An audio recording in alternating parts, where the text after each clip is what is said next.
Hello investors. Today, we're diving into one of the biggest names in the energy sector, Occidental Petroleum, also known as OXY. Whether you're bullish, bearish, or just curious, this deep dive will give you facts for you to make a smarter decision. Let's start with the most important question. How does OXY make money? OXY runs three main businesses: oil and gas exploration and production, chemical, oil and gas midstream and marketing. The first part, and by far the biggest, is their oil and gas exploration and production segment. This is where OXY finds and develops oil and gas fields around the world to grow and maintain their production. In the United States, OXY has significant operations across key regions, including the Powder River Basin, the DJ Basin, the strategically important Permian Basin, and the offshore and Gulf of America. Internationally, OXY maintains important assets in the Middle East and North Africa, specifically in Algeria, Oman, Qatar, and the UAE, extending their reach and strengthening their global energy presence. This part of the business makes money by selling the oil, natural gas, and natural gas liquids they pull out of the ground. The second segment is OXYChem, their chemical business. Here, they manufacture a wide range of products, from chlorine used in water treatment and pharmaceuticals to vinyls found in piping, building materials, automotive parts, and even medical products. Here's a detailed list of all the chemical products they produce and the annual capacity. This part of the business makes money by simply selling these chemical products. The third part of the business is midstream and marketing. This is where they move and manage oil and gas, from gathering and processing it to transporting, storing, and selling it. This part of the business makes money by charging a fee to help store, move oil and gas, and related products for themselves and others. Since OXY operates mainly in the commodity business, its profitability is highly sensitive to changes in prices of crude oil, natural gas liquid, and other chemical commodities. Now let's talk about the key commodity prices that impact oil and gas, the largest part of OXY's business. I will not cover the price benchmarks for its chemical segment. I will cover that in a future video. So, what are the key prices to pay attention to? First is WTI, which stands for West Texas Intermediate. WTI is a major benchmark for crude oil prices, representing high quality oil produced mainly in the US. You can track this by searching for CL equals F on Yahoo Finance. Right now, the price is around 65.16 for each barrels of oil. Second is Brent.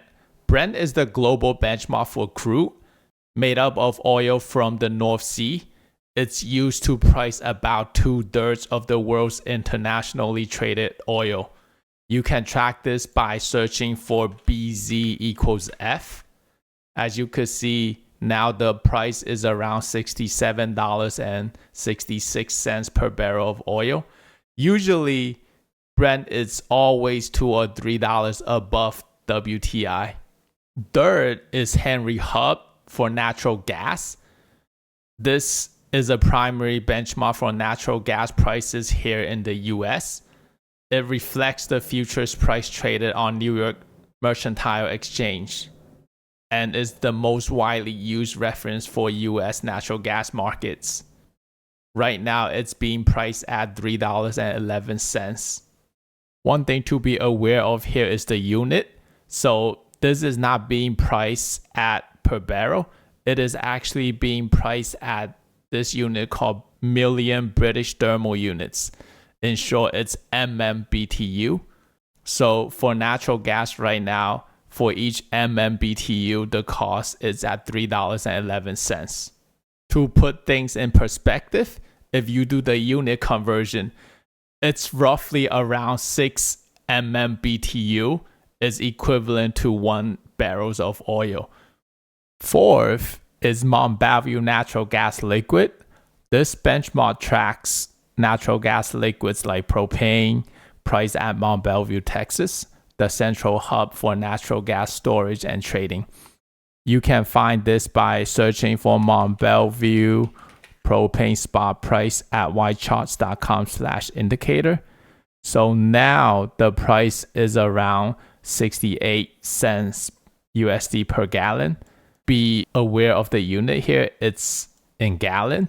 So if you want the price in barrels of oil, 1 barrel is roughly equal to 42 gallons. So you need to multiply this by 42, which is roughly $29 per barrel right now. These price indices are critical to understand Oxy's earning potential. When they rise, Oxy benefits, and when they fall, margins can shrink fast. Now we have covered oil and gas benchmarks. Let's shift gears and talk about side bets. Companies often make side bets to diversify or position itself for the future. In Oxy's case, I would say it's primarily about future positioning. Because if these bets succeed, they could directly enhance Oxy's core oil and gas business. Oxy has made a few side bets over the past few years, but in this video, I'll focus on just two: their low carbon venture and Western Midstream partnership. Why? Because the others are still too small to move any needles right now. First, what is low carbon venture? Low carbon venture is a subsidiary of Oxy, focused on carbon capture, utilization, and storage. In simple terms, it pulls carbon dioxide from the air and either stores it or puts it to use. So why is Oxy betting on this? I think there are two main reasons. First is to enter the carbon credit market, which ties perfectly with the global net zero movement. According to World Bank, carbon credit compliance generated approximately $104 billion in revenue globally in 2024, and that number is expected to grow in the coming years. Second is to supply CO2 for their enhanced oil recovery. In case you're not familiar, enhanced oil recovery is a technique that injects carbon dioxide into existing oil fields to extract oil. I will not go into the technical details here, but if you are curious, it's definitely worth researching. It's fascinating stuff. Currently, there are two facilities under development in Texas. The first one is called the Stratos, and the second one is called South Texas Direct Air Capture Hub.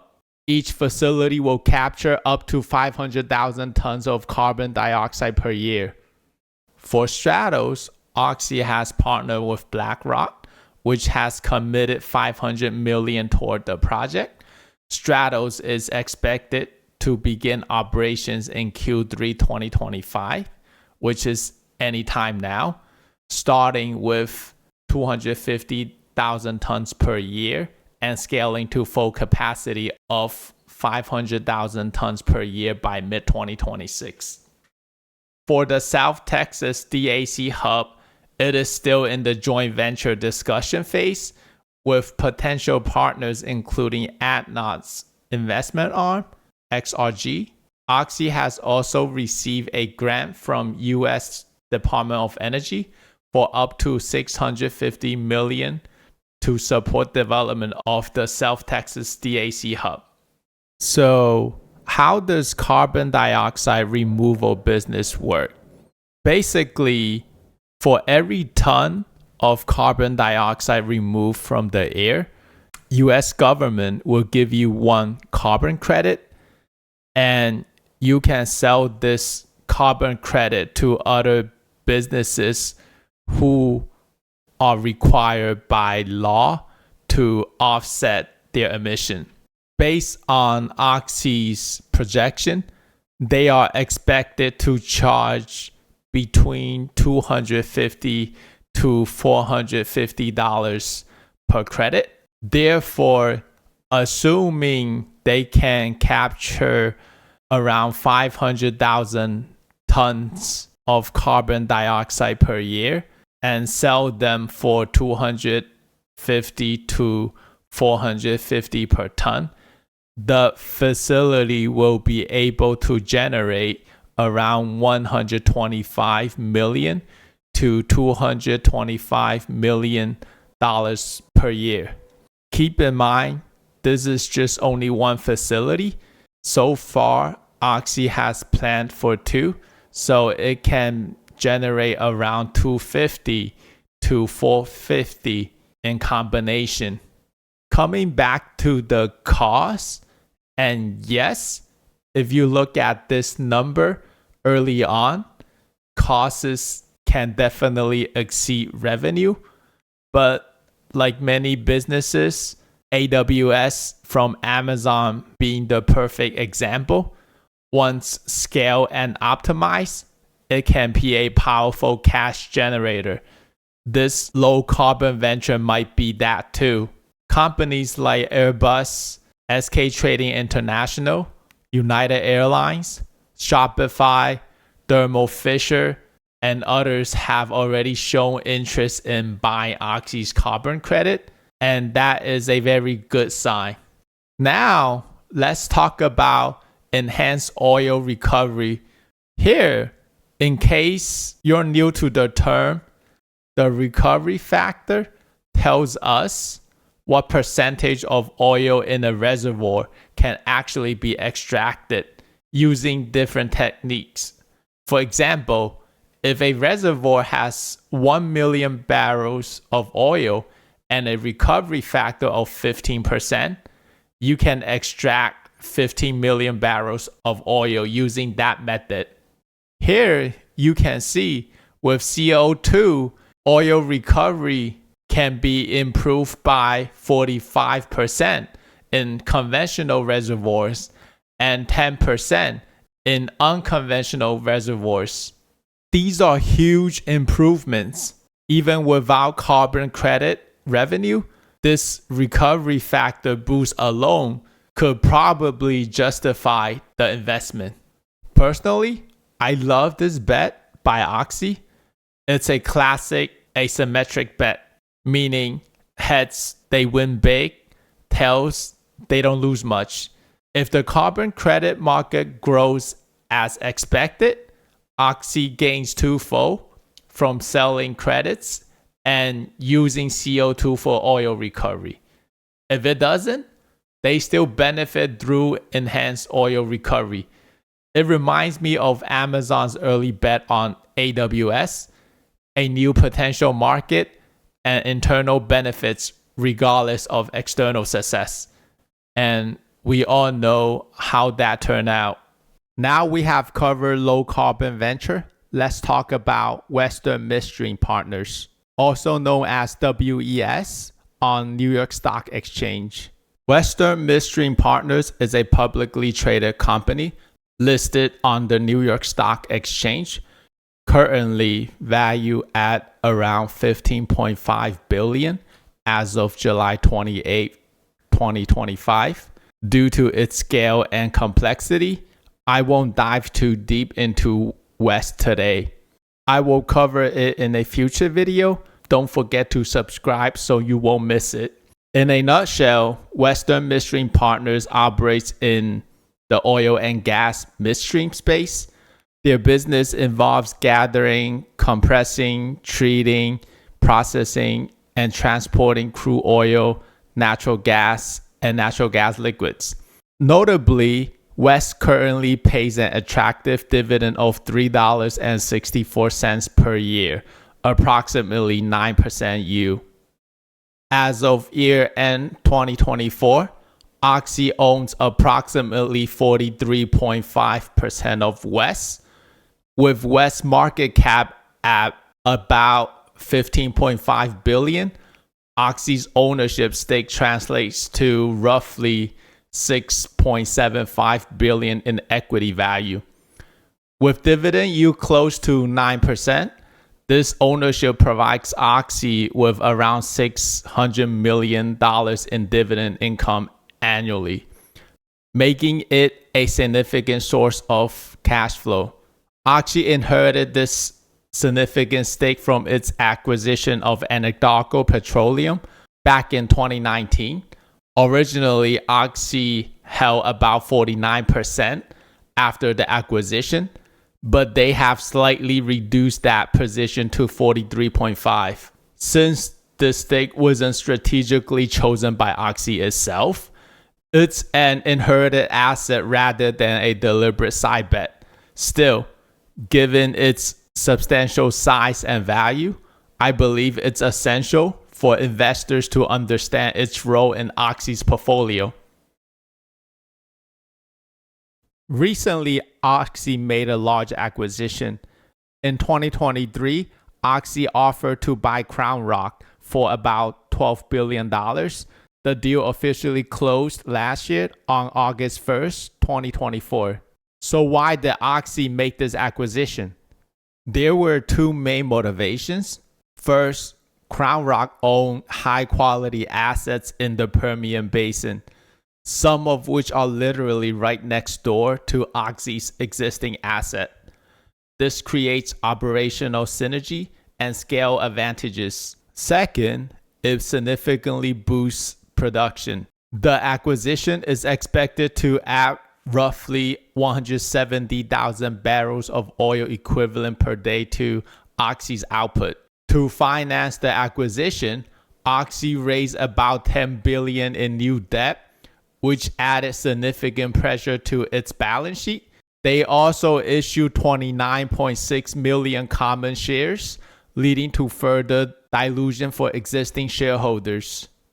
From a short-term perspective, this acquisition did screw up Oxy's balance sheet. However, in the long term, I actually agree with Oxy's leadership team in this decision. These are high-quality adjacent assets that could improve Oxy's production base and cash flow for years to come.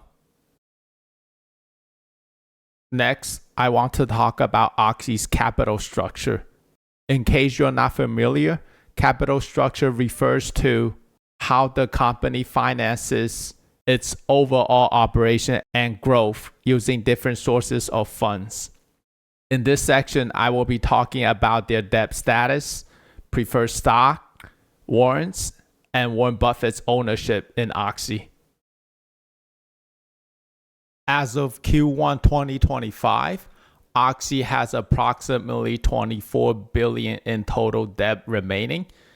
As we discussed earlier, this huge increase in debt compared to previous years was largely due to the recent $12 billion acquisition of CrownRock. With about $2.6 billion in cash and cash equivalents on hand, Oxy's net debt, which is total debt minus cash, comes in around $21.4 billion. The average interest rate on this debt is about 6%, which means Oxy is currently paying about $1.44 billion in interest per year. Reducing net debt is one of Oxy's top financial priorities. Their stated goal is to bring net debt down to $15 billion, and I believe they're on track to achieve this by the end of 2026, depending on how oil prices are. Here's a breakdown of Oxy's upcoming debt maturities. In 2025, only about $535 million is due. In 2026, this number increased to approximately $4.1 billion. That's very manageable, especially considering the company is actively working on asset sales to free up capital. I have covered those details in my previous video titled Oxy Stock Breakdown. If you are interested, take a look at that video. I will share the link in the description below. Now, Oxy is basically operating in what I would call a high leverage territory.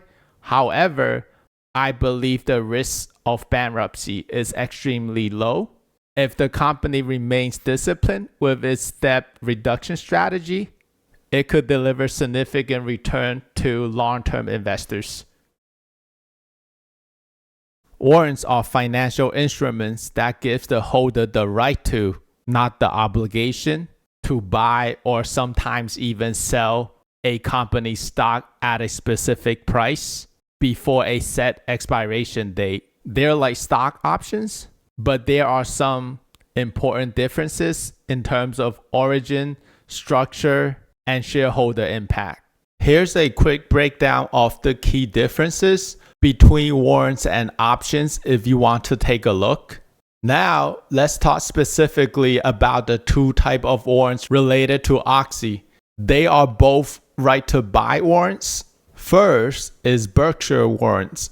These warrants were issued to Warren Buffett via Berkshire Hathaway as part of its financing package for OXY's acquisition of Anadarko back in 2019. These warrants give Warren Buffett the right to purchase OXY's common shares at $59.62 per share. They will expire 1 year after all the Berkshire's own preferred stock has been fully redeemed. As of year-end 2024, there are approximately 83.9 million of these warrants outstanding. Second is the common stock warrants. These warrants were issued to OXY shareholders on August 3, 2020 as a replacement for cash dividends during the COVID crisis. These give holders the right to buy OXY common stock at $22 per share, and they expire on August 3rd, 2027. As of year-end 2024, about 74 million of these are outstanding. These warrants are publicly traded on the New York Stock Exchange under the ticker symbol OXYWS. You can check the price by searching for OXY-WT on Yahoo Finance.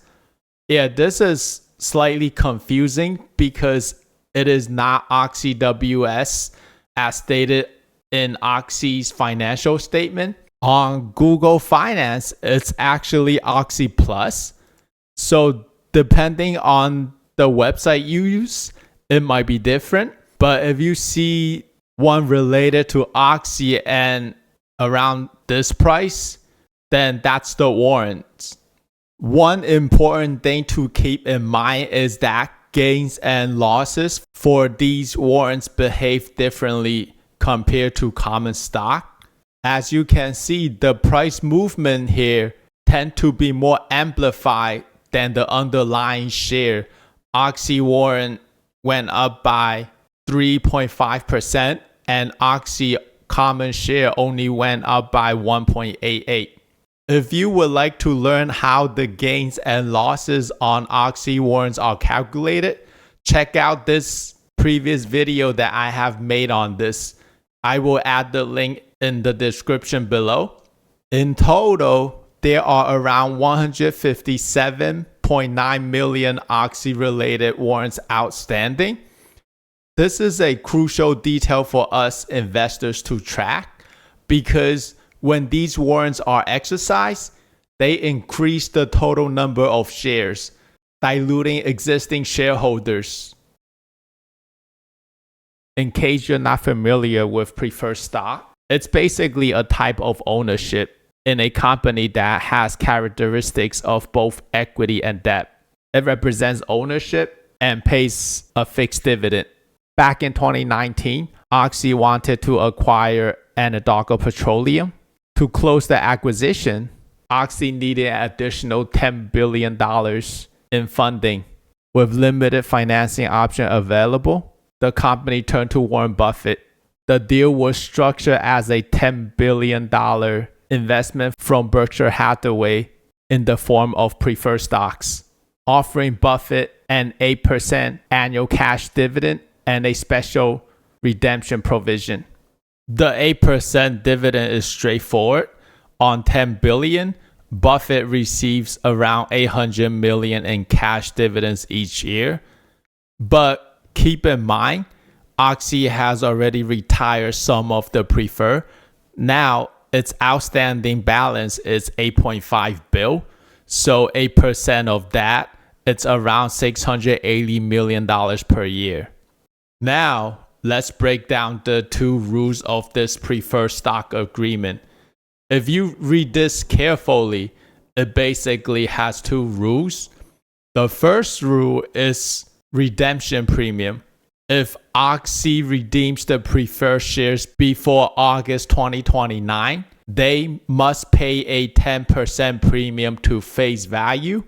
And after August 2029, that premium drops to 5%.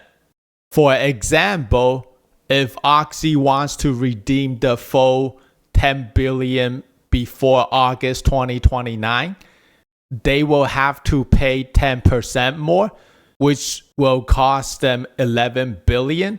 But assuming they redeem the entire $10 billion after August 2029, it will cost $10.5 billion. The second rule is the matching requirement tied to common shareholder returns. For every dollar Oxy spends on dividends or share repurchases above $4 per share on a trailing 12-month basis, the company must match that amount in redeeming preferred stock plus the applicable premium. For example, here in their Q2 2023 conference call slide, you see that they have returned $4.67 back to shareholders in trailing 12-month period. When you convert that into money value, that is basically $712 million excess distributions to common shareholders above the $4 per share. And because of that, Oxy is required to match $712 million to redeem preferred shares. The breakdown of this $712 million, $647 million is spent on preferred principal redemption and $65 million is on the premium. In my view, this preferred stock deal was incredibly expensive, but at the time, it was likely Oxy's best or only option to secure the capitals needed for such a large acquisition. Warren Buffett is currently the largest shareholder of Oxy. He owns the company through 3 different instruments: common stock, preferred stock, and warrants. As of the end of Q1 2025, Buffett owns approximately 265 million shares of common stock, 8.5 billion of preferred stock, and 83.9 million warrants with an exercise price of $59.62. This will bring in around $5 billion of cash to Oxy when it's fully exercised. If you account for the full dilution from all these warrants, Buffett effectively controls around 31% of Oxy's outstanding common shares. And that doesn't even include his preferred stock holdings. Having Warren Buffett as the largest shareholder is a huge boost in confidence. More importantly, he brings something even more valuable to the table, which is liquidity protection. If Oxy ever runs into financial problem, they have a powerful backstop. Buffett has proven that he's willing to step in and provide capital when it's needed the most. If you find this helpful and enjoy the content, please give this video a like. It will really help me and support the channel. And don't forget to subscribe so you don't miss my future videos. As of Q1 2025, Oxy is currently focusing on maintaining production, sustainable and growing dividend, debt reduction, and cash flow growth. The company is currently producing around 1.4 million barrels of oil equivalent per day, and it pays a quarterly dividend of 24 cents per share. On debt reduction, as we discussed earlier, their target is to bring net debt down to 15 billion, and at the same time, they're working to increase cash flow from existing operations through a combination of project investments and operational improvements. Oxy expects to add additional cash inflows over the next couple of years. In 2026, management projects an additional 1 billion in free cash flow, and by 2027, that figure is expected to grow to 1.5 billion based on the initiatives they have put in place over the last few years. Once the 15 billion net debt target is achieved, Oxy's future cash flow priorities shift to share repurchases and prefer stock redemption.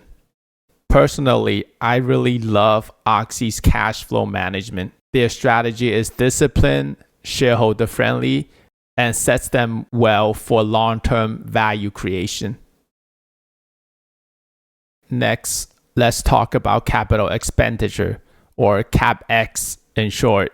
If you are not familiar with the term, CapEx, it's basically the money spent on big stuff that lasts a long time, like lands, buildings, equipment, and technology. It's a key number to look at because it shows how much the company is investing to grow and how expensive the business is to run. So, how much has Oxy been spending? In 2022, about 4.5 billion. In 2023, that went up to 6.27 billion. And in 2024, it went up to around 7 billion. For 2025, Oxy expects to spend between 7.2 billion to 7.4 billion. Keep in mind, this includes spending from both Oxy's original business and the new CrownRock assets. Compared to last year's 7 billion, this year's increase is actually small, just around 200 to 400 million. They also broke it down by business segment. 5.6 to 5.8 goes to oil and gas exploration and production. 900 million goes to their chemical business. 300 million to midstream and corporate spending, and 400 million for their low carbon ventures. Here, Oxy tells you that it will cost only 4.5 billion to maintain production of 1.415 million barrels of oil equivalent per day. If you subtract this from their original oil and gas exploration and production CapEx, you will get that around 1.1 to 1.3 billion is being spent specifically on growing production. Based on this, you can conclude that Oxy still wants to grow its production. Let's take a look at how profitable Oxy's business is. This is the oxygen that keeps everything running. In this video, I'll focus on its 2024 annual result. I prefer annual numbers over quarterly ones because some of Oxy's business are seasonal, and annual results will give us a more accurate picture. I will do a Q2 results video soon, so if you haven't already, hit that subscribe so you don't miss it. When I analyze profitability, I like to look at cash flow statement instead of the income statement. Why? Because income statements are more easy to manipulate. For example, companies can report non-cash gains like increasing the value of an asset, that make profits look better than they really are. These gains show up as income, but they don't actually bring in real cash. The cash flow statement, on the other hand, shows real cash coming in and going out. That's much harder to fake and gives us a more honest look at how the business is doing. There are two numbers I focus on here: net cash provided by operating activities and capital expenditures. By subtracting capital expenditures from net cash provided by operating activities, you will get what we call the free cash flow. Free cash flow is basically the money left over after covering all essential expenses. In 2024, Oxy's free cash flow is about $4.421 billion. This is the money they can use to pay down debt, return to shareholders via dividend or share buybacks, or they can invest in new opportunities. This is a key number to pay attention to when evaluating how profitable a business really is. Now, let's talk about valuation. One way investors can estimate the fair value of a business is by applying a multiple to its free cash flow. For example, if a business makes $1 billion in free cash flow and you think a fair multiple is 5, then the business fair value will be $5 billion. If the seller wants to sell it to you for $7 billion, that will be considered as overpriced based on your estimation. Therefore, it's up to you to decide whether the potential is worth it. One thing to keep in mind is that financial statements look backwards. Just because Oxy made $4.4 billion in free cash flow in 2024, it doesn't mean that they will make the same or better next year. It's like buying a car washing business. Just because it made $100,000 last year doesn't guarantee it'll do the same going forward. That's why Warren Buffett's idea of a circle of competence is so important. It simply means the more you understand the type of business you're investing in, the better you can judge how it might perform in the future. That reduces your risk and increases your odds of success. Oxy made around $4.4 billion in free cash flow in 2024. I personally use different multiples depending on the company size. For a company like Oxy, I use a multiple of 15. That gives us a fair value of $66.3 billion of market cap. Right now, Oxy's market cap is about $44.82 billion. So based on this method and my multiple assumptions, the stock looks undervalued. Of course, this is just one way to value a company. You can use different multiples that suits your own comfort level and investment style. I will be going over more valuation methods in upcoming videos, so don't forget to subscribe so you won't miss them. Next, I want to talk about something that is often overlooked, but extremely important: the executive compensations. In simple terms, how the management team is being paid and what performance metrics they're being held accountable to. So why does this matter? It matters a lot because compensation is what drives behavior. As Charlie Munger famously said, "Show me the incentives and I'll show you the outcome." Even Warren Buffett, who typically gives his managers full autonomy, is highly involved in setting executive compensation. That tells you how important it really is.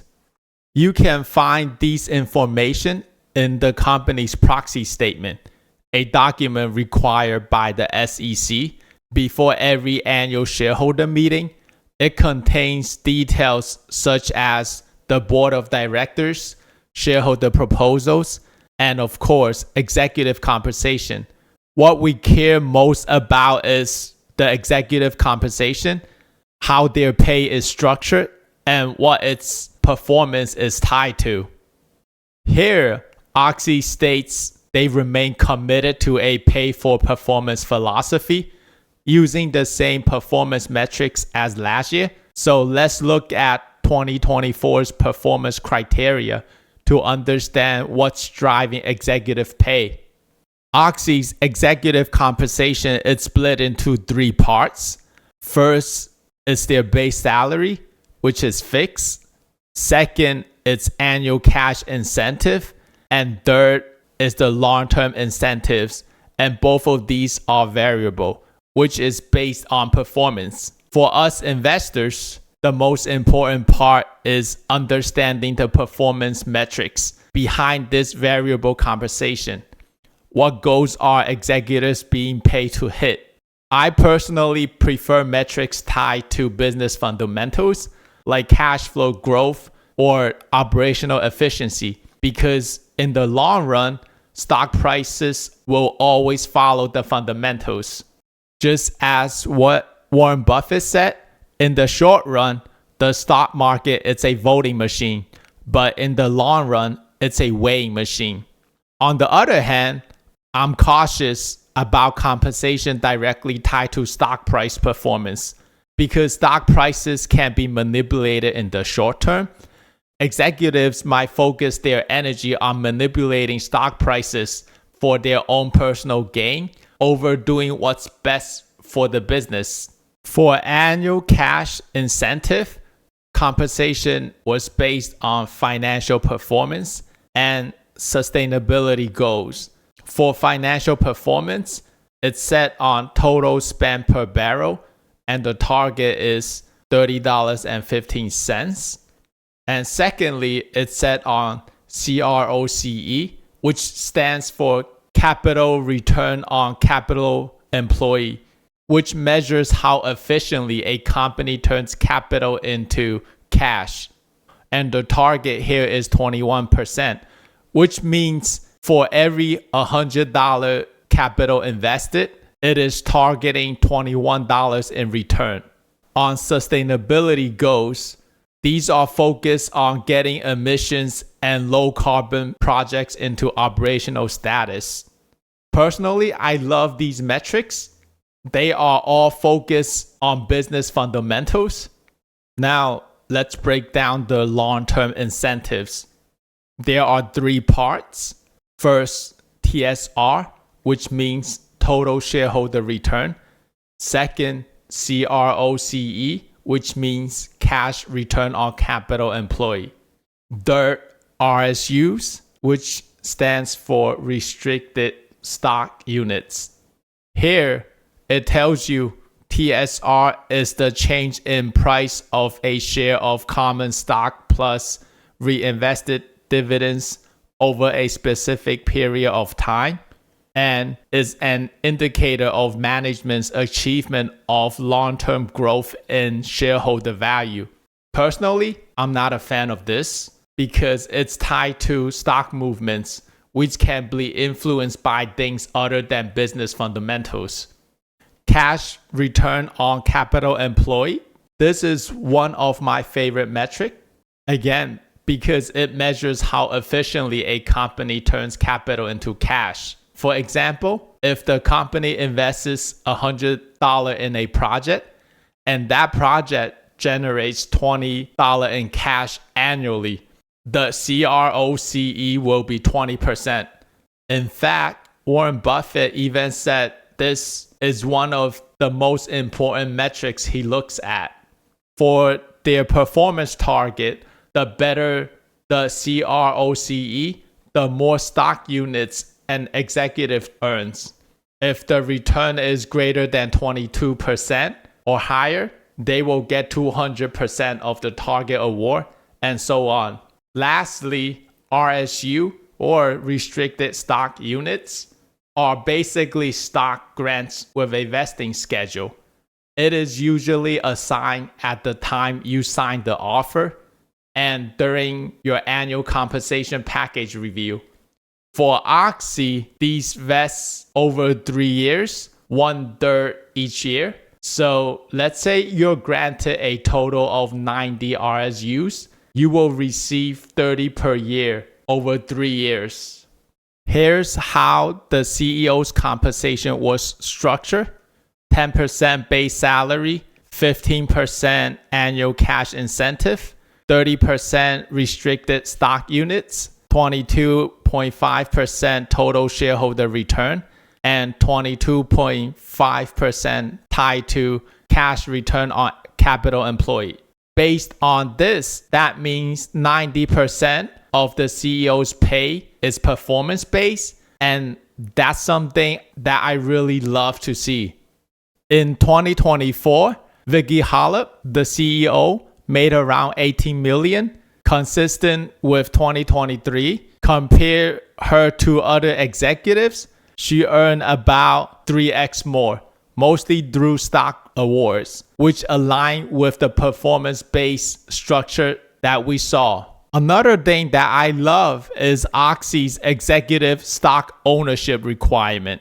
Officers such as CEO, Executive Vice President, CFO, SVP, other vice presidents are expected to hold multiples of their base salary in stock within 5 years of the date the individual is first elected to the office. Here you can see 6x for the CEO, 4x for the CFO, 4x for executive vice presidents, and so on. And until they meet that requirement, they cannot sell any shares. This is great because this forces long-term alignment and accountability. Overall, I'm a big fan of OXY's compensation structure. It's primarily tied to real business fundamentals, with the only major exception being the total shareholder return component. So that's the full breakdown. If you find this helpful and enjoy the content, please give the video a like. It will really help me and supports the channel. And don't forget to subscribe so you don't miss future deep dives like this. Let me know in the comments what's your take on OXY after watching this. Also, let me know if there's another company that you want me to cover, or if you have any questions. Thanks for watching, and I'll see you in the next one.